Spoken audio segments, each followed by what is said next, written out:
सभी साथियों को राम राम। स्वागत है आप सभी का आपके अपने YouTube channel GK GS by Harish Bhardwaj official YouTube channel के अंदर। जैसे कि आप सभी जानते हैं, नेशनल करंट अफेयर 2025 की जो है हमारी सीरीज चल रही है और इसके अंदर जो है आज हम क्लास नंबर 10th पर आ गए हैं मेरे भाई। ठीक है, 10वीं क्लास पर आ गए हैं और बहुत जल्द हम नेशनल करंट अफेयर 2025 को जो है समाप्त कर देंगे। इसके बाद मेरा सुझाव है कि हम हरियाणा करंट अफेयर को शुरू करेंगे। ऐसे ही 2024 का पहले नेशनल करंट अफेयर करेंगे और उसके बाद जो है 2025 का नेशनल करंट अफेयर करने वाले हैं, क्योंकि नेशनल करंट अफेयर हरियाणा का करंट अफेयर जो है वो भी बेहद इंपॉर्टेंट रहता है और इसके अंदर जो है हम एमसीक्यू देखने वाले हैं मेरे भाई। ठीक है, जो हरियाणा का करंट अफेयर होएगा ना, हरियाणा का करंट अफेयर 2024 और 2025 का मेरे भाई। ठीक है, डेफिनेटली आपको 2026 का भी करवाऊंगा। पहले हम बैकलॉग क्लियर कर लेते हैं हमारा 2024 का और 2025 का, उसके बाद 6-6 महीने का बचेगा वो वन शॉट में आपको एक इकट्ठा करके जो है दे दूंगा मेरे भाई। ठीक है, और ये हरियाणा का जो करंट अफेयर है वो हम एमसीक्यू बेस रखने वाले हैं। बीच बीच में अगर कोई इंपॉर्टेंट टॉपिक आएगा तो डेफिनेटली मैं वो टॉपिक भी आपको उसी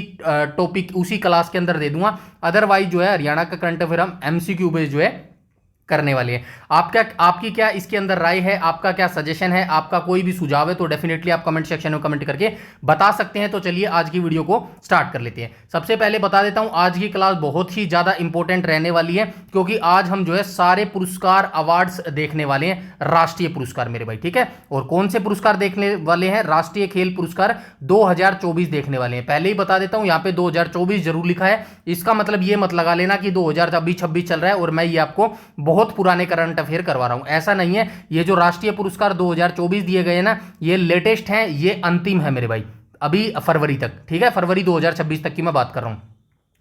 ठीक है, और अगर आपने मेरी पिछली जो सीरीज देखी थी नेशनल करंट अफेयर 2024 की, ये क्या चल रहा है? 2025 करंट अफेयर चल रहा है। ठीक है, 2025 करंट अफेयर चल रहा है। अगर आपने मेरी नेशनल करंट अफेयर 2024 की क्लास देखी होगी ना, तो वहां पे ये राष्ट्रीय खेल पुरस्कार मैंने कौन से करवाए थे? 2023 के सारे करवाए थे। वहां पर आपको हर जो है पुरस्कार है ना, उसके सामने 2023 लिखा मिलेगा मेरे भाई। ठीक है, तो ये सारे डाउट्स आपके क्लियर करने बेहद जरूरी थे, क्योंकि जब तक आपको पता ही नहीं चलेगा हम कर क्या रहे हैं तो आप उस चीज को अच्छे से कर नहीं पाओगे मेरे भाई। ठीक है, ये सारी चीजें मैंने आपकी क्लियर कर दी है और फिर से बता देता हूं। ठीक है, मेरे लिए कोई मैटर नहीं करता कि कितने बच्चे जो है वीडियो देख रहे हैं मेरे भाई। ठीक है, फॉर एग्जांपल बहुत कम बच्चे वीडियो देखते हैं, लेकिन मेरे लिए वही मैटर करता है जो बच्चे वीडियो देखते हैं। 1000 बच्चों से ज्यादा मैटर करता है, जो 1000 बच्चे होते हैं ना, एक एक क्लिक करके 1-1 मिनट वीडियो देखते हैं और छोड़ देते हैं, उनसे मेरे लिए ज्यादा इंपॉर्टेंट है वो 3 बच्चे मेरे भाई। ठीक है, कौन से 3 बच्चे? जो वीडियो को पूरा देखते हैं। तो आपने अगर मेरे साथ काफी समय से अगर मेरे साथ जुड़े हैं तो आपको पता होगा, मैं बार बार बोलता हूं, मेरी जो वीडियो मैं आपको देता हूं ना, डेफिनेटली आपको पूरी वीडियो देखनी चाहिए, अंत तक वीडियो देखनी चाहिए। कोई बकवास नहीं करता हूं मैं, कोई ऐसा जो है वीडियो के अंदर नहीं बोलता हूं जिसका आपके पढ़ाई से कोई रिलेवेंट ना हो मेरे भाई। ठीक है, हम यहां पर पढ़ने आते हैं, आप भी यहां पर पढ़ने आते हो, और जो है हम यहां पर इसीलिए पढ़ाई की ही बातें करते हैं मेरे भाई। आई बात समझ में? इसीलिए आप मुझसे ऐसी कोई उम्मीद मत रखना कि मैं कोई फालतू ऊट पटांग बातें जो है वीडियो के अंदर करूंगा या कि कोई जोक वगैरह सुनाऊंगा मेरे भाई। ठीक है, यहां पर आप पढ़ने आते हो, सीरियस कैंडिडेट हो, आप अपने माँ बाप के सपने पूरे करना चाहते हो, अपने सपने पूरे करने चाहते हो, इसीलिए इस ट्रैक पर किसी भी जोक की या फालतू वल्गैरिटी जो होती है ना, उसकी कोई जगह नहीं है मेरे भाई। आ गई समझ में? इसीलिए जो है मेरी वीडियो सिर्फ टू द पॉइंट होती है। और फिर से कहना चाहूंगा, जो भी साथी मेरे साथ जुड़े हुए हैं, मेरे साथ आगे चल रहे हैं, डेफिनेटली आपको इसका जो आउटपुट है, रिजल्ट है, वो आपके रिटन एग्जामिनेशन के अंदर देखने को मिलेगा। बस आप कंसिस्टेंसी बनाए रखो और पेशेंस बनाए रखो और लगातार तैयारी करते रहो। एक बार फिर से कहूंगा, जितनी मैं वीडियोस देता हूं ना, उनको अंत तक देखा करो, शुरुआत से लेके, तभी उस वीडियो का फायदा होने वाला है। अदरवाइज 1 से 2 मिनट देखने का कोई फायदा नहीं है। आप वो भी मिनट भाई अपनी वेस्ट मत किया करो मेरे भाई। आई बात समझ में? तो चलिए आज हम जो है बेहद इंपॉर्टेंट टॉपिक देखने वाले हैं, इसीलिए आज की वीडियो आपको देखनी बेहद जरूरी है। आज की वीडियो से क्वेश्चन बनेंगे ही बनेंगे, चाहे आप हरियाणा स्टेट का एग्जाम दे लेना या फिर सेंटर का स्टेट दे लेना, एसएससी रेलवे का दे लेना, आज की वीडियो से आपके क्वेश्चन बनेंगे। इसीलिए आज की वीडियो जो है आपको अंत तक जरूर देखनी है। चलिए अब जो है वीडियो को स्टार्ट कर लेते हैं। सबसे पहले हम कौन सा पुरस्कार देख रहे हैं? मेजर ध्यानचंद खेल रत्न पुरस्कार 2024 वाला देख रहे हैं। तो सबसे पहले आपको एक फैक्चुअल डाटा याद रखना है, डायरेक्ट आपसे पूछा जा सकता है, बताइए मेजर ध्यानचंद खेल रत्न पुरस्कार जो 2024 वाला था, उसमें कुल कितने व्यक्तियों को यह पुरस्कार दिया गया था? तो टोटल 4 व्यक्तियों को यह पुरस्कार दिया गया था। पहला क्वेश्चन हो गया। अब आपसे डायरेक्ट क्या पूछ लेगा? बताइए निम्नलिखित में से जो डी गुकेश है, इनका संबंध किस खेल से है? पहला क्वेश्चन तो यह पूछ लेगा, आपको बताना पड़ेगा शतरंज गेम से जो है इनका संबंध हो जाएगा। दूसरा क्वेश्चन आपसे क्या पूछेगा, दूसरा क्वेश्चन पूछ लेगा इनका जन्म स्थान पूछ लेगा या इनका जो है लोकेशन पूछ लेगा। बताइए निम्नलिखित में से डी गुकेश जिनका संबंध शतरंज खेल से, ये निम्नलिखित में से किस राज्य के रहने वाले हैं? तो आप बताएंगे ये जो है तमिलनाडु राज्य के रहने वाले हैं। इस तरह के आपसे क्वेश्चन पूछे जाएंगे। आई होप आप समझ गए होंगे, बार बार नहीं बताऊंगा ये चीज, समझ गए? तो चलिए आगे चलते हैं, स्टार्टिंग दोबारा से कर लेते हैं। डी गुकेश, ठीक है, मेजर ध्यानचंद खेल रत्न पुरस्कार 2024 इनको दिया गया है। कौन से खेल से संबंधित है? शतरंज खेल ये खेलते हैं और तमिलनाडु से इनका संबंध हो जाएगा। आई बात, आगे चलते हैं। सेकंड नंबर देख लो, हरमनप्रीत सिंह, ठीक है, हरमनप्रीत सिंह जो है कौन सा खेल खेलते हैं? तो हॉकी का खेल खेलते हैं और पंजाब से जो है इनका संबंध हो जाएगा। प्रवीण कुमार की बात करूं तो ये एक पैरा एथलेटिक्स है मेरे भाई, ठीक है, तो याद रखना इंपॉर्टेंट है। प्रवीण कुमार जो है कौन सा खेल खेलते हैं? पैरा एथलेटिक्स का जो है खेल खेलते हैं और उत्तर प्रदेश से जो है इनका संबंध हो जाएगा। ये मोस्ट इंपॉर्टेंट है भाई, याद रखना। जो भी आज की वीडियो में जितने भी हम खेल पुरस्कार या फिर जितने भी देखने वाले हैं ना, इनके अंदर मोस्ट इंपॉर्टेंट रहेंगे जितने भी व्यक्ति हरियाणा से रिलेटेड आएंगे ना, वो सारे इंपॉर्टेंट रहेंगे, उनका आप अच्छे तरीके से याद रखेंगे मेरे भाई, ठीक है। तो याद रखना भाई, राष्ट्रीय खेल पुरस्कार मनु भाकर को जो है 2024 का मेजर ध्यानचंद खेल रत्न पुरस्कार दिया गया है। और मनु भाकर जो है कौन से खेल से संबंधित है? शूटिंग का ये खेल खेलती है और इनका पूरा याद रखना है। हरियाणा स्टेट तो आपको याद है, झज्जर भी आपको याद होगा और झज्जर के गोरैया गांव से जो है इनका संबंध हो जाएगा। ये मोस्ट इंपॉर्टेंट है भाई, याद रखना, ठीक है ना। यहां पे लिखता भी चलूंगा मैं, आई बात समझ में? तो 4 व्यक्तियों को जो है मेजर ध्यानचंद खेल रत्न पुरस्कार 2024 दिया गया। हो गया क्लियर? चलिए अगले अवार्ड की तरफ चलते हैं। अगला अवार्ड देख लेते हैं, अर्जुन पुरस्कार 2024 कितने व्यक्तियों को दिया गया है? पहला क्वेश्चन स्टैटिक हो गया। अर्जुन पुरस्कार 2024 जो है कुल 32 व्यक्तियों को दिया गया है मेरे भाई, ठीक है। 32 व्यक्ति, आपको एक बार एक नजर देख लेना है मेरे भाई, ठीक है, एक नजर देख लेना है। एक नजर को इंग्लिश में क्या बोलते हैं पता है किसी को? एक नजर को, एक वर्ड आपको बता देता हूं, इंग्लिश से रिलेटेड है मेरे भाई, ठीक है। एक नजर को इंग्लिश में बोलते हैं ग्लांस बोलते हैं, ठीक है, ग्लांस ही बोलते हैं ना, ग्लांस ही बोलते हैं, GLANCE, ठीक है। स्पेलिंग पे मत जाना, हो सकता है गलत हो सकती है, लेकिन एक नजर को जो है इंग्लिश में क्या बोलते हैं? ग्लांस बोलते हैं, ठीक है। एक कमेंट याद आ रहा है मेरे को, इंग्लिश सब्जेक्ट से एक कमेंट याद आ रहा है। एक जो है बहन है, उसने कमेंट किया है, अगर वो वीडियो देख रही है तो आपका रिप्लाई मैं नहीं दे पाया, अभी सुन लो आपका रिप्लाई क्या है। एक बहन ने कहा था कि भाई आप जो है इंग्लिश की भी तैयारी शुरू करवा दो, ठीक है, इंग्लिश की भी तैयारी शुरू करवा दो। तो आपको जो है मैं यही सजेशन दूंगा, देखिए जो सब्जेक्ट मुझे आते हैं ना, डेफिनेटली उसमें कोई कमी नहीं आएगी, वो मैं आपको कंप्लीट करूंगा। अब जो मैथ हो गया, देखो जो होता है साफ होता है, बताना अच्छा रहता है मेरे भाई। जो नहीं है, जो चीज़ आपके पास नहीं है, जो आपकी कमी है, मेरा यही मानना है, मेरा तो एटलीस्ट यही नजरिया है, आप उसको एक्सेप्ट करो। सीधी सी बात है भाई, इंग्लिश मैथ हो गया और जी, ठीक है, इंग्लिश मैथ हो गया, मुझे नहीं आता है, सिंपल सी बात है मेरे भाई, ठीक है, नहीं आता है, लेकिन ये सब्जेक्ट आपको करने पड़ेंगे, ठीक है, ये सब्जेक्ट आपको करने पड़ेंगे, इनके बिना जो है आपका सिलेक्शन अधूरा है मेरे भाई। सीधी सी बात है, अगर किसी को नहीं आता है ना तो आपके पास टाइम है मेरे भाई, ठीक है। 50 से 65 मार्क्स वाले बच्चों के लिए जो है मैंने एक वीडियो बना दी है, कल मैंने बनाई थी, आई होप आपने देख ली होगी। आपका क्या सिनेरियो रहा होगा, जिन बच्चों का HSSC CET ग्रुप सी 2025 पर ही हुआ था ना, जिसके बेस पे मेंस की वैकेंसियां चल रही हैं, तो 50 से 65 मार्क्स वाले बच्चों के बारे में डिटेल से मैंने इस वीडियो में बताया है, जो कल मैंने पब्लिश कर दिया, यूट्यूब पर जाकर देख लेना अगर आपने नहीं देखी। कंप्लीट रोड मैप आपको बता दिया है मेरे भाई, ठीक है। तो जो अब फ्रेश 2027 के लिए चल रहा है मेरे भाई, तो मैं यही कहूंगा अभी आपके पास इनफ टाइम है, 1.5 साल तो है ही आपके पास, 1.5 नहीं तो 1 साल तो है ही आपके पास, ठीक है। 1 ईयर है और 1 ईयर में दिल लगा के तैयारी की जा सकती है। लेकिन मेरा आज भी यही सजेशन है, भले ही आपको डेफिनेटली, देखो ऐसे बच्चे बहुत कम होते हैं जिनको सारे सब्जेक्ट आते हैं, जिसको math, English, reasoning, Hindi, GK, GS सारे आते हैं, लेकिन ऐसा रेशो मेरे भाई 5 से 10 ही % होता है, ये भी मैंने 10% ज्यादा बता दिया। लेकिन जो मोस्ट पॉपुलेशन होती है ना, उनकी क्या होती है, या तो किसी को जीके जीएस आता मिलेगा मेरे भाई, या फिर किसी को मैथ और इंग्लिश या फिर रीजनिंग आता मिलेगा। डेफिनेटली ऐसे बहुत बच्चे मिलेंगे जिनको जो है कुछ चीजें आती मिलेंगी। तो मैं उनको यही सजेशन देना चाहूंगा मेरे भाई, कोई चीज आप भगवान के भरोसे नहीं छोड़ सकते कि भाई ठीक है ये सब्जेक्ट मैं छोड़ देता हूं। फॉर एग्जांपल आप HSSC की तैयारी कर रहे हो, ठीक है, HSSC की तैयारी कर रहे हो, तो मोस्टली बच्चे ऐसे हैं जिनको मैथ और इंग्लिश नहीं आता मेरे भाई, ठीक है। उनको क्या लगता है, यार इन सब्जेक्ट को हम छोड़ देते हैं, बाकी सब्जेक्ट जो है हम कंप्लीट कर लेते हैं। तो मेरा यही सुझाव है मेरे भाई, बाकी जो सब्जेक्ट बच गए ना, कंप्यूटर साइंस, अब ऐसा नहीं है उनको आप कितना भी पढ़ लो मेरे भाई, पूरा नहीं कर पाओगे आप। पूरा नहीं करने का मतलब क्या है, जो जीके जीएस होती है ना, जीके जीएस हो गई या फिर इवन साइंस होगी, कंप्यूटर होगी, आप इनमें से जैसे कि जीके जीएस जो है हरियाणा जीके में कितनी पूछी जाती है, मान लेते हैं चलो 20 मार्क्स की आती है। साइंस कितने मार्क्स की आती है, 15 मार्क्स की आती है। और क्या रह गया भाई, कंप्यूटर, कंप्यूटर कितने मार्क्स का आता है, 10 मार्क्स का। अब आप ये नहीं कह सकते कि भाई इनमें से जीके जीएस में से 20 ले लूंगा, इंडिया जीके में से 15 ले लूंगा, साइंस में से 15 ले लूंगा, कंप्यूटर 10 में से 10 ले लूंगा। भाई कितना भी आप इन सब्जेक्ट को पढ़ लेना, पूरे आप नहीं ले पाओगे, ये सच है मेरे भाई, ये फैक्ट है। जितना आप जल्दी समझ लोगे ना उतना आसान रहेगा आपके लिए। अब ज्यादा नंबर आप कहां ले सकते हो, ये जो मैथ है ना मेरे भाई और ये जो इंग्लिश है, यहां पे आप पूरे नंबर ले सकते हो, डेफिनेटली मैं बोल रहा हूं। हाँ मैं कह रहा हूं पूरे नंबर आप ले सकते हो, क्योंकि यहां पे गिने चुने चैप्टर होते हैं। और मैथ और इंग्लिश ऐसा सब्जेक्ट है, अगर आपने रूल लगा दिया ना तो आंसर वही आएगा और उससे बाहर नहीं जाएगा। मेरा यही सजेशन है, मैथ और इंग्लिश में 10 टॉपिक पकड़ लो और उनको डेली, मैं नहीं कह रहा कि एक दिन में आपको एक टॉपिक करना है। अगर आप 2027 अगले सीईटी के लिए जा रहे हो ना तो सिर्फ आपको एक एक रूल एक एक दिन में देखना है। बिल्कुल स्लो स्लो चल रहा है, एक साल बहुत हो जाता है मेरे भाई, 10 ही टॉपिक करने हैं। मैं नहीं कह रहा कि आपको बीएससी लेवल का मैथ करना है या फिर बीटेक लेवल का मैथ करना, नहीं, आपको सिर्फ 10th के लेवल का मैथ करना है मेरे भाई। और जब ये दोनों सब्जेक्ट आप कर लोगे ना तो यकीन मानना आपको कोई नहीं हरा पाएगा। और उस टाइम आपका जो कॉन्फिडेंस लेवल होगा ना पॉजिटिव, वो उसकी कल्पना ही नहीं की जा सकती मेरे भाई। समझ रहे हो मेरी बात, आई होप आप समझ रहे होगे कितना गंभीर है ये मामला। तो इन सब्जेक्ट को छोड़ने की बिल्कुल भी गलती मत करना। हाँ अभी मैं ये सब्जेक्ट आपको नहीं कर पाऊंगा क्योंकि डेफिनेटली मुझे नहीं आते हैं भाई मैथ और इंग्लिश, जो है सच है और सच एक्सेप्ट करने में कोई बुराई नहीं है मेरे भाई। आई बात समझ में। हाँ इतनी जरूर आपको गारंटी दे सकता हूं, अगर इन फ्यूचर में आपने अगर मेरा साथ दिया और चैनल ने थोड़ा सा सही सेटअप किया, ग्रोथ किया, तो डेफिनेटली मैथ और इंग्लिश के भी मैं जो है एक बढ़िया जो जिसको टीचर कह लो या जो भी प्रोफेशनल होगा ना उनसे मैं आपकी ये तरह तैयारी करवाऊंगा और बिल्कुल फ्री में करवाऊंगा मेरे भाई, जैसे ये बैच हमारा चल रहा है मेरे भाई।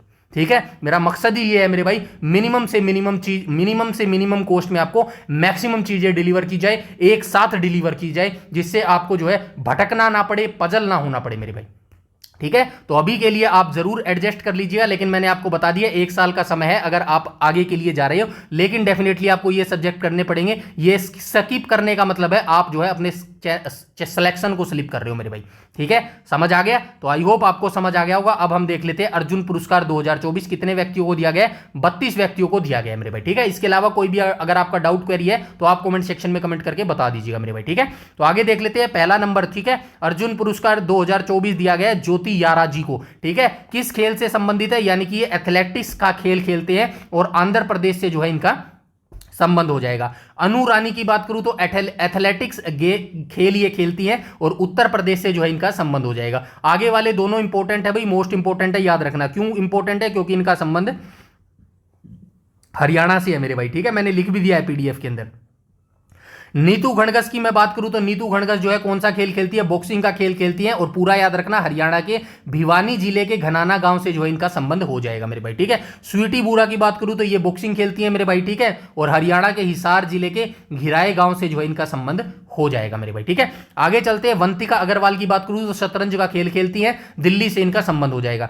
सलीमा टेटे की बात करूं तो हॉकी से इनका संबंध हो जाएगा, हॉकी का खेल खेलती हैं, झारखंड से इनका संबंध हो जाएगा। अभिषेक नैन की बात करूं तो हॉकी का खेल खेलते हैं, सोनीपत हरियाणा से इनका संबंध है, ये भी मोस्ट इंपॉर्टेंट है मेरे भाई। ठीक है, मोस्ट इंपॉर्टेंट हो जाएगा। इसके बाद हम चलते हैं आगे एक एक करके देख लेते हैं। संजय राणा, संजय राणा कौन सा खेल खेलते हैं, हॉकी का खेल खेलते हैं, ये भी मोस्ट इंपॉर्टेंट हो जाएगा। क्यों हो जाएगा? क्योंकि ये जो संजय राणा है ना, इनका संबंध हरियाणा के हिसार जिले के डाबड़ा गांव से है मेरे भाई। ठीक है, तो ये मोस्ट इंपॉर्टेंट है, याद रखना। जर्मनप्रीत सिंह की बात करूं तो हॉकी का खेल खेलते हैं, पंजाब से इनका संबंध हो जाएगा। सुखजीत सिंह की बात करूं तो हॉकी का खेल खेलते हैं, पंजाब से इनका संबंध हो जाएगा। राकेश कुमार की बात करूं तो पैरा आर्चरी ये खेल खेलते हैं और जम्मू कश्मीर से इनका संबंध हो जाएगा। प्रीति पोल की बात करूं तो पैरा एथलीट की ये खिलाड़ी हैं और उत्तर प्रदेश से इनका संबंध हो जाएगा। दीप्ति जीवन जी की बात करूं तो पैरा एथलेटिक खेल खेलती है, तेलंगाना से इनका संबंध हो जाएगा। आगे चलता हूं। अजीत सिंह पैरा एथलेटिक का खेल खेलते हैं, उत्तर प्रदेश से इनका संबंध हो जाएगा। सचिन सर्जेराव खिलाड़ी की बात करूं तो पैरा एथलेटिक ये खेल खेलते हैं और महाराष्ट्र से इनका संबंध हो जाएगा। नेक्स्ट भी मोस्ट इंपॉर्टेंट है भाई, याद रखना, इनका संबंध भी जो है हरियाणा के रोहतक गांव से है, जिसका नाम है धर्मवीर। ठीक है, जिसका नाम नहीं कहना चाहिए, ये मोस्ट इंपॉर्टेंट पर्सन है मेरे भाई,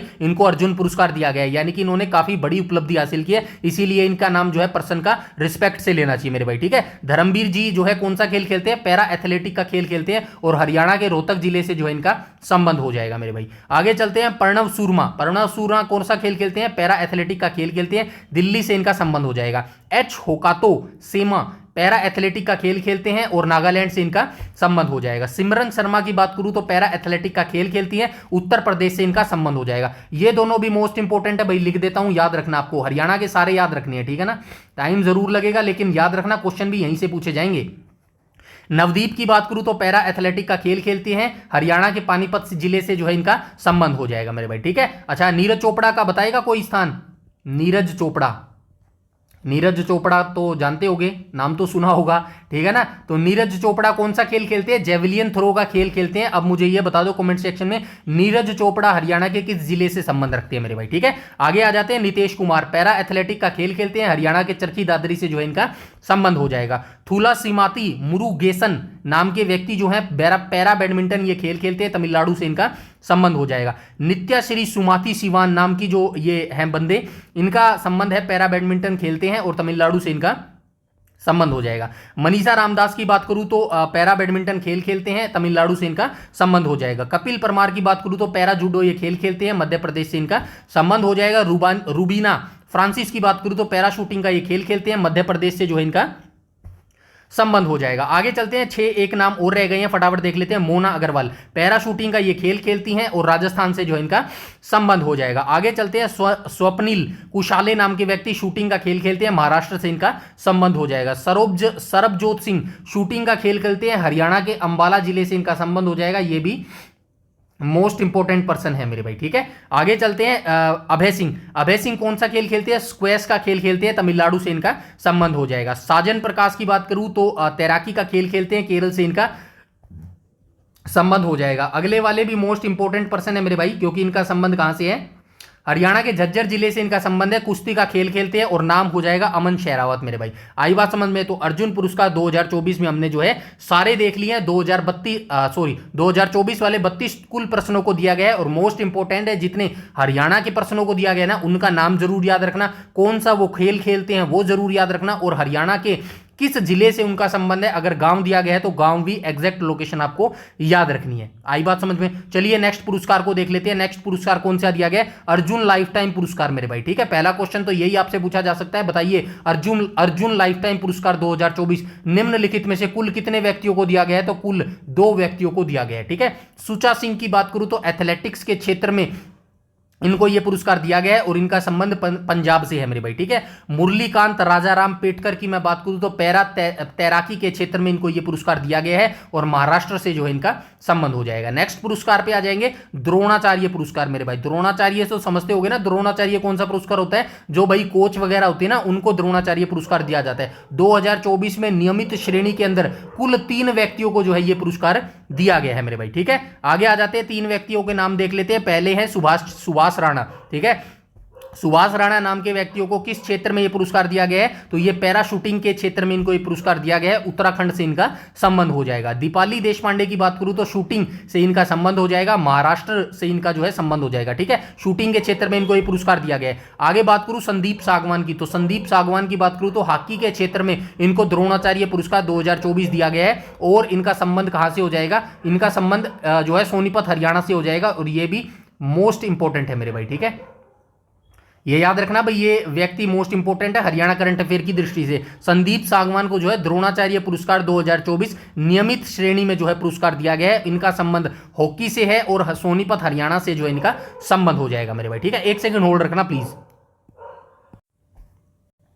चलिए आगे चलते हैं, नेक्स्ट पुरस्कार को देख लेते हैं कौन सा है। तो द्रोणाचार्य पुरस्कार है 2024 का, ये लाइफ टाइम श्रेणी है भाई। 2 पुरस्कार है, याद रखना। एक तो ये द्रोणाचार्य पुरस्कार था जो नियमित श्रेणी के अंदर 3 व्यक्तियों को दिया गया था, जिसमें मोस्ट इंपोर्टेंट थे ये पर्सन, ठीक है। हरियाणा के एक व्यक्ति थे जिनको ये पुरस्कार दिया गया। अब द्रोणाचार्य पुरस्कार 2024 दिया गया है लाइफ टाइम श्रेणी के अंदर, ठीक है। कुल 2 व्यक्तियों को दिया गया है, दोनों याद रखना मेरे भाई, ठीक है। तो पहले व्यक्ति हैं एस मुरलीधरन, इनको जो है बैडमिंटन के क्षेत्र में यह पुरस्कार दिया गया है और केरल से इनका संबंध हो जाएगा। अरमांडो एग्नेलो मेजिन्स नाम के व्यक्ति हैं, इनको फुटबॉल के क्षेत्र में पुरस्कार दिया गया है और गोवा से जो है ये संबंधित हो जाएगा। अब मोस्ट इंपोर्टेंट फैक्चुअल यहाँ पे जो है 2 पॉइंट्स मैंने लिखे गए हैं, इनको आप जरूर याद रखना क्योंकि स्टैटिक जीके के अंदर जो है ये क्वेश्चन बार बार पूछे जाते हैं मेरे भाई। आई बात समझ में? तो चलिए देख लेते हैं फर्स्ट पॉइंट क्या बोलता है। खेल रत्न पुरस्कार की स्थापना 1991-92 में राजीव गांधी खेल रत्न पुरस्कार के रूप में की गई थी। याद रखना, जो खेल रत्न पुरस्कार जो है ना, इसकी शुरुआत राजीव गांधी खेल रत्न पुरस्कार के नाम से 1991-92 में की गई थी। आपसे ऐसा नहीं पूछता क्वेश्चन, आपसे क्या पूछता है, बताइए निम्नलिखित किस वर्ष राजीव गांधी खेल रत्न पुरस्कार की शुरुआत की गई थी, तो आप बताते हैं 1991-92। अब अपडेट आगे क्या है, आपने पढ़ाई होगा 2021 में जो राजीव गांधी खेल रत्न पुरस्कार था ना, इसका नाम बदलकर अब क्या कर दिया गया है, मेजर ध्यानचंद खेल रत्न जो है पुरस्कार, अब इसका नाम जो है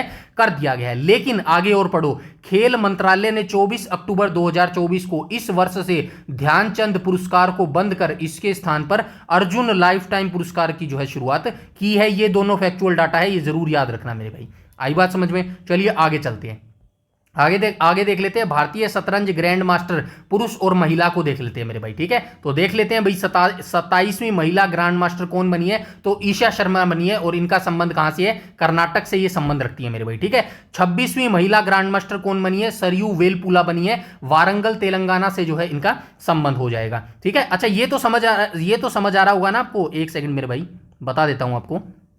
ठीक है, यहां पे क्या लिखा गया है, 92, 91, 90 और 89वीं। ठीक है, और यहां पे क्या लिखा गया है, 27वीं और 26वीं। ऊपर देखो हेडिंग क्या लिखी हुई है, भारतीय शतरंज जो ग्रैंड मास्टर होता है ना, वो पुरुष और महिला। ये समझ आ रहा होगा 26 और 27वीं क्या है, मतलब कि अभी तक जो ग्रैंड मास्टर बनी है ना 1 से लेके 27 तक महिला की, तो उसकी लेटेस्ट अपडेट बताई गई है। 26वीं महिला जो ग्रैंड मास्टर बनी थी वो बनी थी मेरे भाई ईशा शर्मा, और 27वीं बनी थी ईशा शर्मा, और 26वीं जो महिला ग्रैंड मास्टर बनी थी वो बनी थी सरयू वेलुपुला। यानी कि कहने का मतलब है अभी तक महिलाओं में भारत के अंदर ग्रैंड जो मास्टर होती है वो टोटल कितनी महिलाएं बनी है, वो टोटल 27 महिला बनी है। ये चीज याद रखना, फैक्चुअल डाटा है मेरे भाई।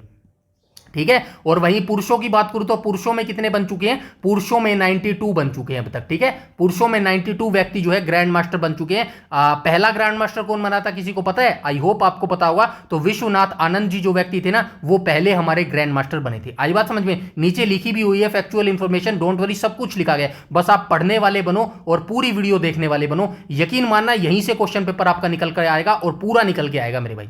आई बात समझ में? चलो देख लेते हैं 92 जो ग्रैंड मास्टर आपके बने थे, कौन बने थे, आर्यन वार्ष्णेय बने थे भाई। ये लेटेस्ट वाला जरूर याद रखना, यहां पे लिख देता हूं इंपॉर्टेंट, क्योंकि ये 27वां लेटेस्ट है और जो 92 था ये भी लेटेस्ट है मेरे भाई। ठीक है, ये पीछे वाला इसलिए दिया गया, कई बार पूछ लेता है। 91वां ग्रैंड मास्टर कौन बना था, राहुल वीएस बना था, चेन्नई तमिलनाडु से इनका संबंध था। 90वें ग्रैंड मास्टर कौन बने, इलाम पर्थी AR बने, चेन्नई तमिलनाडु से इनका संबंध हो जाएगा। 89वें ग्रैंड मास्टर कौन बने हैं, S रोहित कृष्णा बने हैं, और चेन्नई तमिलनाडु से इनका भी संबंध हो जाएगा। तो देखो जो ग्रैंड मास्टर से संबंधित फैक्चुअल डाटा है वो मैंने यहाँ पे लिख दिया है, इंपॉर्टेंट फैक्ट्स बना के मेरे भाई। ठीक है, फर्स्ट पॉइंट क्या बोलता है, शतरंज के खेल में ग्रैंड मास्टर, शतरंज तो आपने खेला होगा ना, मुझे नहीं लगता किसी को कोई अब ये कहेगा कि भाई नहीं शतरंज तो मैंने देखा ही नहीं। वो जो ऐसा होता है ना, एक बॉक्स टाइप का बना होता है, एक बंदा यहाँ पे बैठता है, एक बंदा यहाँ पे बैठा है। ठीक है, ये बॉक्स से बने होते हैं, यहाँ पे देखा है बॉक्स से बने होते हैं, व्हाइट काले कलर के ये बॉक्स होते हैं। ठीक है ना, आई होप आप समझ गए होंगे। ये चेस किसने नहीं खेला, सबने ही खेला होगा मेरे भाई। ठीक है,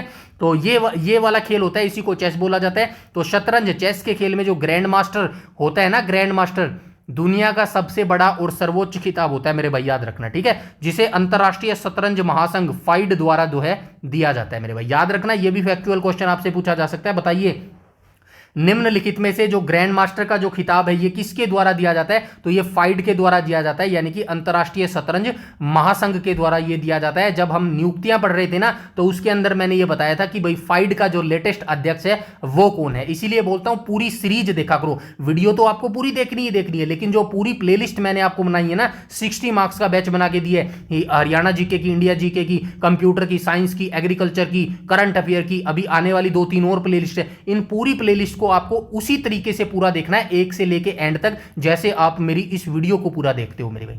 आई बात समझ में? इस वीडियो को पूरा देखने के बाद, प्लेलिस्ट को पूरा देखने के बाद, मैं विश्वास के साथ कह सकता हूं आपके अंदर जो पॉजिटिविटी आएगी ना, यकीन मानना उसका कोई मुकाबला नहीं किया जा सकता। आई बात समझ में? चलिए आगे चलते हैं, पॉइंट नंबर 2 को देख लेते हैं। और कुछ बच्चे जो पहले से जुड़े होंगे ना, उनको यह बात पता भी होगी मेरे भाई। आई बात समझ में? आगे चलते हैं। भारत के सबसे पहले ग्रैंड मास्टर महान खिलाड़ी विश्वनाथ आनंद थे, जो 1988 में भारत के पहले ग्रैंड मास्टर बने थे तब से लेकर अब तक भारत में कुल 92 पुरुष ओपन और 27 ग्रैंड मास्टर जो है महिला बन चुकी है मेरे भाई। ये फैक्चुअल डाटा है भाई, दोनों पॉइंट याद रखना। आई बात समझ में? यहां तक सारी चीजें क्लियर है। अब हम देख लेते हैं राष्ट्रीय खेल पुरस्कार एवं पुरस्कार राशि मेरे भाई, ठीक है। किस पुरस्कार में कितनी राशि दी जाती है ये भी कई बार पूछ लेता है, ठीक है। वैसे ये हरियाणा की जो पुरस्कार होते हैं ना उसकी ज्यादा पूछ लिया जाता है, तो डोंट वरी, जो हरियाणा के करेंगे उसमें हरियाणा के भी खेल रत्न पुरस्कारों की देख लेंगे भाई, किस पुरस्कार में कितनी राशि दी जाती है। वर्तमान में हम राष्ट्रीय पुरस्कारों की देख लेते हैं। तो मेजर ध्यानचंद खेल रत्न पुरस्कार में कितनी राशि दी जाती है?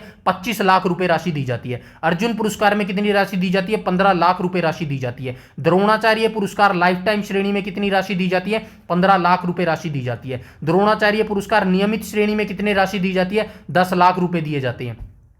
अर्जुन लाइफ टाइम पुरस्कार की बात करूं तो इसमें भी 10 लाख रुपए दिए जाते हैं मेरे भाई, ठीक है। तो यहां तक देख लेते हैं और यहां पे हमारा जो है राष्ट्रीय खेल पुरस्कार को जो है वीडियो खत्म होता है, पीडीएफ खत्म होती है मेरे भाई। आई बात समझ में? ये सारी वीडियो आपको पूरी देखनी जरूरी है। फिर से कह देता हूं, एक बार देखने की गलती मत करना, आपको मल्टीपल टाइम देखनी पड़ेंगी ये वीडियो, तभी ये चीजें क्लियर होती है मेरे भाई। एक बार में ये चीजें याद नहीं होती है, ठीक है। और कल की जो वीडियो आएगी ना उसमें भी हम जो है पुरस्कार देखने वाले हैं, जैसे कि भाई उसके अंदर हम नेशनल पुरस्कार देखेंगे, जैसे कि बाफ्टा पुरस्कार किसको दिया गया, या फिर ऐसे पुरस्कार हम देखने वाले। आज तो हमने खेलों के पुरस्कार देख लिया, उस कल के वीडियो में भी जो है हम पुरस्कार देखने वाले हैं, लेकिन वो हम जो है टेलीविजन की श्रेणी में किसको पुरस्कार दिया गया, बेस्ट फिल्म का अवार्ड किसको दिया गया, वो भी वीडियो बहुत इंपॉर्टेंट रहने वाली है। वहां से भी आपके क्वेश्चन जरूर पूछते हैं मेरे भाई। आई बात समझ में? आप फटाफट से जो है आज के जो हमने टॉपिक किए हैं उसके जो है हम क्वेश्चन यहां से लगा लेते हैं, यहां से आपकी प्रैक्टिस भी हो रही है। आई बात समझ में? तो चलिए देख लेते हैं क्वेश्चन नंबर फर्स्ट को देख लेते हैं। क्वेश्चन नंबर फर्स्ट क्या बोल रहा है? मेजर ध्यानचंद खेल रत्न पुरस्कार 2024 प्राप्त करने वाली मनु भाकर का संबंध। मनु भाकर का संबंध किस खेल से है? तो आप सभी जानते हैं मनु भाकर कौन सा खेल खेलती है? शूटिंग का खेल खेलती है मेरे भाई, ठीक है। शूटिंग का खेल खेलती है। कहां से इनका संबंध है? हरियाणा के झज्जर जिले से इनका संबंध हो जाएगा। और झज्जर जिले के किस गांव से इनका संबंध हो जाएगा? तो गोरैया गांव से जो है इनका संबंध हो जाएगा, ठीक है। गोरैया गांव से जो है इनका संबंध हो जाएगा। आई बात समझ में? नेक्स्ट क्वेश्चन पर चलते हैं। क्वेश्चन नंबर सेकंड की बात कर लेते हैं। राजीव गांधी खेल रत्न पुरस्कार का नाम बदलकर मेजर ध्यानचंद खेल रत्न पुरस्कार जो है किस वर्ष किया गया था? तो आप सभी जानते हैं जो ये मेजर ध्यानचंद खेल रत्न पुरस्कार है इसका नाम किस वर्ष चेंज किया गया? सबसे पहले आपको ये याद रखना है, राजीव गांधी खेल रत्न, ठीक है। राजीव गांधी खेल रत्न पुरस्कार की शुरुआत कब हुई थी? 1991-92 में हुई थी मेरे भाई, ठीक है। और इसका नाम अब चेंज करके 2021 में किया गया था। मेजर ध्यानचंद खेल रत्न पुरस्कार जो है 2021 में किया गया था मेरे भाई, ठीक है। आगे आ जाते हैं, प्रश्न नंबर 3 को देख लेते हैं। अर्जुन पुरस्कार 2024 के विजेताओं को कितनी पुरस्कार राशि प्रदान की जाती है? अभी देख के आए थे, तो कितनी पुरस्कार राशि जो है दी जाती है? 15 लाख रुपए जो है इस पुरस्कार के अंदर दिए जाते हैं, ठीक है। हाँ ठीक है। क्वेश्चन नंबर 3 का राइट ऑप्शन नंबर सी हो जाएगा। नेक्स्ट पे आ जाएंगे क्वेश्चन नंबर 4 पर। तो क्वेश्चन नंबर 4 में बोल रहा है भारत के 92 शतरंज ग्रैंड मास्टर कौन से बने हैं? तो पहला आपको जरूर याद रखना है, पहले ग्रैंड मास्टर, ठीक है।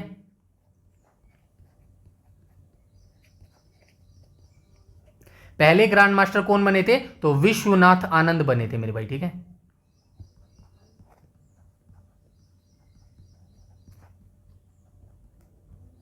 विश्वनाथ आनंद बने थे। अब ये कौन से पूछ रहे हैं? 92 नंबर के पूछ रहे हैं। तो राइट ऑप्शन क्या हो जाएगा? ऑप्शन नंबर बी हो जाएगा मेरे भाई। आर्यन वार्ष्णे नाम के व्यक्ति जो है 92 नंबर के जो है ये बने हैं मेरे भाई। क्या बने हैं? ग्रैंड मास्टर बने, ठीक है। आगे आ जाएंगे क्वेश्चन नंबर 5 पर।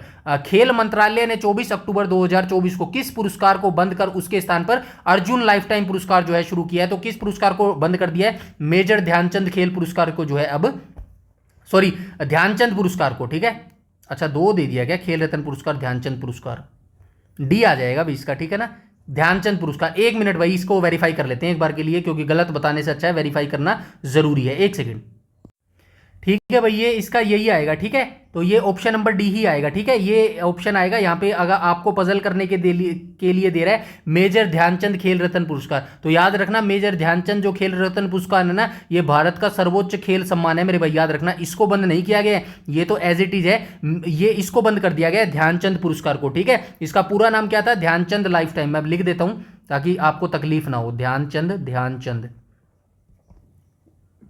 लाइफ टाइम अचीवमेंट पुरस्कार,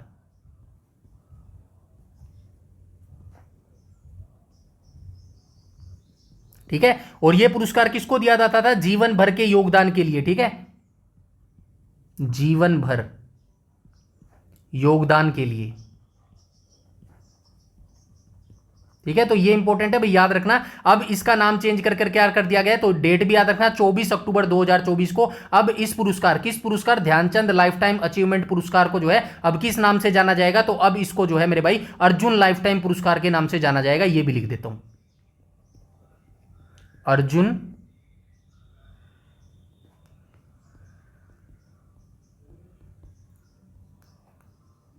लाइफ टाइम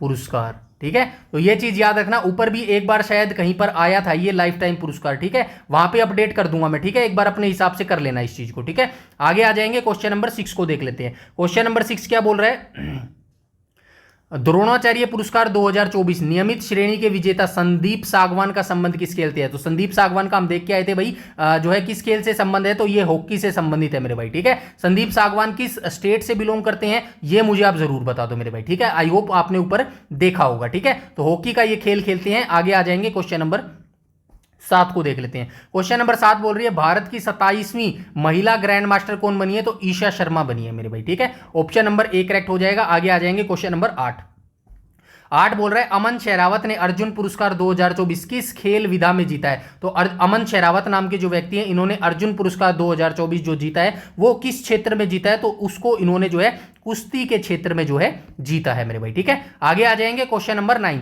क्वेश्चन नंबर 9 पर जाने से पहले इनका भी जो है आप मुझे इनका भी स्टेट जिला दोनों बताएंगे मेरे भाई, किस स्टेट के रहने वाले हैं और किस स्टेट के जिला के ये रहने वाले हैं, बताएंगे आप मुझे। ठीक है, आगे चलते हैं, क्वेश्चन नंबर 9 को देख लेते हैं। द्रोणाचार्य पुरस्कार की लाइफ टाइम श्रेणी के लिए कितनी पुरस्कार राशि तय की गई है, तो कितनी की गई है, 15 लाख रुपए राशि जो है ये तय की गई है। आगे आ जाएंगे, क्वेश्चन नंबर 10 को देख लेते हैं।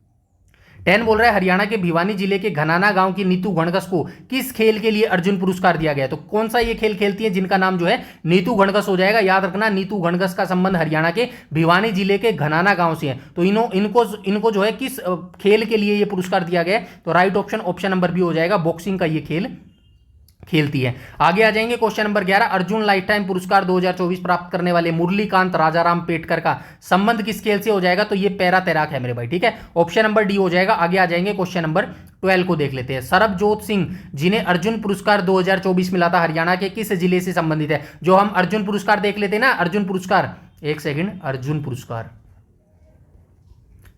पुरस्कार टोटल कितने व्यक्तियों को दिया गया था, 32 व्यक्तियों को दिया गया था। और सबसे लास्ट वाले जो व्यक्ति थे ना, वही थे मेरे भाई सरबजोत सिंह। आ गया याद। तो इनको जो है किस क्षेत्र में दिया गया है ये पुरस्कार, सॉरी ये क्या पूछा है, संबंध जिला पूछा है ना, तो ये हरियाणा के अंबाला जिले से संबंध है। ऑप्शन नंबर बी करेक्ट हो जाएगा। अब मुझे जो है कॉमेंट सेक्शन में बता दो कौन सा ये खेल खेलते हैं मेरे भाई। ठीक है, अर्जुन पुरस्कार इनको मिला है, कौन सा ये खेल खेलते हैं। ठीक है, आगे चलते हैं, क्वेश्चन नंबर 13 को देख लें। भारत के पहले शतरंज ग्रैंड मास्टर कौन थे जिनको 1988 में ये उपाधि मिली थी, तो ये विश्वनाथ आनंद हो जाएंगे। ऑप्शन नंबर बी हो जाएगा। आगे चलते हैं, 14 para shooting coach Subhash Rana को कौन सा पुरस्कार प्रदान किया गया है। तो कौन सा पुरस्कार प्रदान किया गया है मेरे भाई, तो इनको द्रोणाचार्य पुरस्कार नियमित श्रेणी का जो है ये पुरस्कार दिया गया है। आगे चलते हैं, 2024 में अर्जुन पुरस्कार प्राप्त करने वाले हरियाणा के हिसार जिले के डाबड़ा गांव में संजय राणा किस खेल से जुड़े हैं। तो किस खेल से जुड़े हैं मेरे भाई, तो राइट ऑप्शन हो जाएगा, ऑप्शन नंबर हॉकी। ठीक है, हॉकी खेल से जो है ये जुड़े हैं मेरे भाई। ठीक है, अर्जुन पुरस्कार इनको मिला है हॉकी के क्षेत्र में। आगे आ जाएंगे, क्वेश्चन नंबर 16 को देख लेते हैं। 16 बोल रहा है अर्जुन लाइफ टाइम पुरस्कार 2024 के लिए कुल कितने खिलाड़ियों का जो है चयन किया गया है। तो राइट ऑप्शन जो है ऑप्शन नंबर सी हो जाएगा। दो व्यक्तियों को जो है ये पुरस्कार दिया गया है मेरे भाई। ठीक है, आगे आ जाएंगे, क्वेश्चन नंबर 17 को देख लेते हैं। 17 क्या बोल रहा है, सरयू वेलपुला जो भारत की 26वीं महिला ग्रैंड मास्टर बनी है, किस शहर से ये संबंधित है। तो किससे हो जाएंगी, वारंगल तेलंगाना से इनका संबंध हो जाएगा। क्वेश्चन नंबर 18 को देख लेते हैं। नित्या श्री सुमाथी सिवान को किस खेल विधा में अर्जुन पुरस्कार 2024 के लिए चुना गया है। तो इनको पैरा बैडमिंटन के लिए जो है चुना गया है। आगे आ जाएंगे, क्वेश्चन नंबर 19 को देख लेते हैं। हॉकी खिलाड़ी सलीमा टेटे का संबंध भारतीय राज्य से है, किस राज्य से है इनका संबंध सलीमा टेटे का। तो राइट ऑप्शन हो जाएगा, झारखंड से जो है इनका संबंध हो जाएगा। आगे आ जाएंगे, क्वेश्चन नंबर 20 द्रोणाचार्य पुरस्कार की लाइफ टाइम श्रेणी में फुटबॉल के क्षेत्र में किसे सम्मानित किया गया है। तो किसे सम्मानित किया गया मेरे भाई, तो ये हो जाएंगे अरमांडो हो जाएगा ना, क्वेश्चन नंबर 20 का राइट ऑप्शन हो जाएगा अरमांडो एनेगल, गोवा से इनका संबंध हो जाएगा मेरे भाई, ठीक है। आगे आ जाएंगे question number 21, para athlete Navdeep जिन्हें अर्जुन पुरस्कार 2024 जीता है, हरियाणा के किस स्थान से इनका संबंध हो जाएगा, तो हरियाणा के पानीपत जिले से जो है इनका संबंध हो जाएगा। आगे आ जाएंगे क्वेश्चन नंबर 22, पैरा जूडो में अर्जुन पुरस्कार 2024 किसने प्राप्त किया है, तो किसने प्राप्त किया है, कपिल परमार के द्वारा जो है ये प्राप्त किया गया है। आगे आ जाते हैं 23, शतरंज के खेल में सर्वोच्च खिताब ग्रैंड मास्टर किसके द्वारा प्रदान किया जाता है, तो फाइड के द्वारा जो है ये प्रदान किया जाता है मेरे भाई, ठीक है। अंतरराष्ट्रीय ओलंपिक समिति नहीं, अंतरराष्ट्रीय शतरंज महासंघ हो जाएगा, ऑप्शन नंबर सी यहां पर बिल्कुल करेक्ट हो जाएगा। आगे आ जाते हैं क्वेश्चन नंबर 24, इलाम पर्थी AR जो भारत के 90वें ग्रैंड मास्टर बने थे, किस शहर से जो है इनका संबंध हो जाएगा, चेन्नई तमिलनाडु से जो है इनका संबंध हो जाएगा। आगे आ जाते हैं क्वेश्चन नंबर 25, मेजर ध्यानचंद खेल रत्न पुरस्कार के तहत दी जाने वाली 25 लाख की राशि किस लिए दी जाती है, तो किस लिए दी जाती है, जीवन भर की उपलब्धियों के लिए नहीं, प्रशासनिक सेवाओं के लिए नहीं, खेल में सर्वोच्च प्रदर्शन के लिए, बिल्कुल सही है, ऑप्शन नंबर सी यहां पर बिल्कुल करेक्ट हो जाएगा। आज का लास्ट क्वेश्चन देख लेते हैं, क्वेश्चन नंबर 26, उत्तर प्रदेश के सुमित अंतिल और प्रीति पाल किस श्रेणी में अर्जुन खेल रत्न पुरस्कार विजेता है, तो किस में हो जाएगा मेरे भाई, सुमित अंतिल या प्रवीण कुमार हो जाएगा मेरे भाई ये, ठीक है, सुमित अंतिल नहीं होगा यहां पे, ठीक है। तो ये प्रवीण कुमार याद रखना भाई, ठीक है। राइट ऑप्शन क्या हो जाएगा, ऑप्शन नंबर क्या हो जाएगा भाई, क्वेश्चन नंबर 26 का बी हो जाएगा, पैरा एथलीट जो है ये खेल खेलती है मेरे भाई। आई बात समझ में। तो ये जो है आज का हमारा टॉपिक था, काफी इंपॉर्टेंट टॉपिक था, काफी इंपॉर्टेंट वीडियो थी और काफी इंपॉर्टेंट इसी के MCQ थे मेरे भाई, ठीक है। तो यहां पर ये वीडियो खत्म होती है। बस आपसे मेरा एक ही रिक्वेस्ट है भाई, वीडियो को ज्यादा से ज्यादा लाइक कर दिया करो और वीडियो को ज्यादा से ज्यादा शेयर कर दिया करो मेरे भाई, और चैनल को भी शेयर कर दिया करो, सभी के भाइयों के साथ बहनों के साथ शेयर कर दिया करो। अगर आप किसी ग्रुप में जुड़े हो वहां पर भी शेयर कर दिया करो, टेलीग्राम को भी फॉलो कर लो, ठीक है, फेसबुक को भी फॉलो कर लो, इंस्टाग्राम को भी फॉलो कर लो मेरे भाई, ठीक है। धीरे धीरे हम अपनी ग्रोथ कर रहे हैं और धीरे धीरे यकीन मानना बिल्कुल सब कुछ एक ही प्लेटफॉर्म पे मैं जो है लाने की कोशिश कर रहा हूं सारी चीजों को। आई नो इसके अंदर टाइम लगने वाला है, लेकिन याद रखना आज के समय में जो लंबा चल सकता है ना वही जो है जीत सकता है मेरे भाई। शॉर्ट टर्म के लिए आज के समय में कोई भी विकल्प नहीं है मेरे भाई, यह दिमाग से निकाल देना कि 2-3 महीने पढ़ के, स्पेशली पढ़ाई की बात कर रहा हूं और उसके ऊपर से हरियाणा के एग्जाम की बात कर रहा हूं, तो दिमाग से निकाल देना 2-3 महीने में पढ़ के सिलेक्शन ले लूंगा मेरे भाई, ठीक है। 1 से 1.5 साल आपको घुलना पड़ेगा, किताबों में घुसना पड़ेगा मेरे भाई। आई बात समझ में। तो वीडियो को पूरा देख लेना, टेलीग्राम पर जो है ज्वाइन कर लेना, PDF को डाउनलोड करके रख लेना अपने पास और बस पढ़ते रहना अपने रिटन एग्जामिनेशन तक। आई बात समझ में। तो टेलीग्राम ज्वाइन कर लेना मेरे भाई, जिसका लिंक इसी वीडियो के डिस्क्रिप्शन में मिल जाएगा। सारी प्लेलिस्ट आपको देखनी है, कोई भी प्लेलिस्ट रैंडमली उठा लेना, वीडियो आपको रैंडमली नहीं उठानी है, कोई भी प्लेलिस्ट आप रैंडमली उठा सकते हो, लेकिन उसको देखना शुरू आपको 1 से लेके अंतिम तक करना है, तभी आपका पूरा सब्जेक्ट वो कंप्लीट जो है क्लियर हो पाएगा मेरे भाई। आई बात समझ में। तो आज के वीडियो में इतना ही रखते हैं, मिलते हैं कल वाली क्लास में, तब तक पढ़ते रहिएगा मेरे भाई। जय हिंद, जय भारत।